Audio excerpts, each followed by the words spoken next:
రాజకీయాల్లోకి వచ్చినటువంటి TVK party అధినేత విజయ్. తమిళ్ హీరో. అట్లాగే దక్షిణాది రాష్ట్రాల్లో ఉన్నటువంటి అనేక భాషలతో పాటుగా దేశవ్యాప్తంగా కూడా అతని డబ్బింగ్ సినిమాలు బాగా సక్సెస్ అయినాయి. ఇప్పుడు ఏకంగా రాజకీయాల్లోకే వచ్చాడు. టీవీకే అని ఒక పార్టీ పెట్టాడు. కాంగ్రెస్ పార్టీ ఇప్పుడు డీఎంకేతో కలిసి ఉంటే నువ్వు బయటకొచ్చేసేయి, నీకు 50 సీట్లు ఇస్తానంటూ ఒక కొత్త కూటమికి కూడా ప్రయత్నిస్తున్నాడు.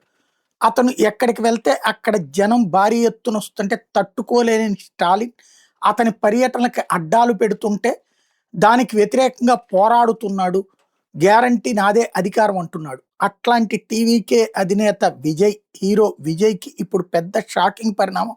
మొన్న జననాయగన్ అతని సినిమాకి సెన్సార్స్ ఇవ్వకపోవడం, ఆ తర్వాత కోర్టుకు వెళ్ళిన కోర్టు కూడా అతన్ని పక్కన పెట్టడం ఒక ఎత్తు అయితే, విజయ్కి వాస్తవంగా సంగీత అనే అమ్మాయితో పెళ్ళయింది. 1999లో ఇద్దరు బిడ్డలు ఉన్నారు. ఈ మధ్యనే విజయ్కి సంబంధించి ఒక నాగేంద్రన్, భారతీయ జనతా పార్టీ రాష్ట్ర అధ్యక్షుడు, కీలకమైన వ్యాఖ్య చేశాడు.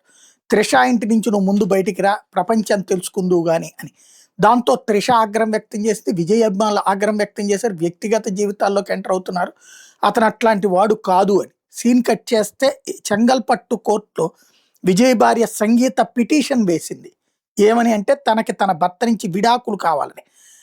ఎందుకు అంటే అక్రమ సంబంధం పెట్టుకున్నాడు, వివాహేతర సంబంధం ఒక నటితో ఉంది అన్నటువంటి కారణంగా తనకు విడాకులు కావాలంది. కరెక్ట్గా ఇప్పుడు పీక్ స్టేజ్లోకి వచ్చి తమిళనాడు ఎలక్షన్స్లో కీలక పాత్ర పోషించాలనుకుంటున్నటువంటి వేళ కట్టుకున్న భార్య వేసిన పిటిషన్ ఇప్పుడు పెద్ద చర్చనీయాంశమైంది. తమిళనాడు వ్యక్తిగత సంబంధం, వ్యక్తిగత వ్యవహారం కాబట్టి ఇది రాజకీయాల మీద రిఫ్లెక్ట్ కాకుండా ఉంటుందా, లేదా రాజకీయాలలో ఉండేటటువంటి వాళ్ళు వ్యక్తిగతంగా సక్రమంగా లేకపోతే ఎట్లా అని ప్రజలు భావించి తిప్పి కొడతారా చూడాల్సి ఉంది.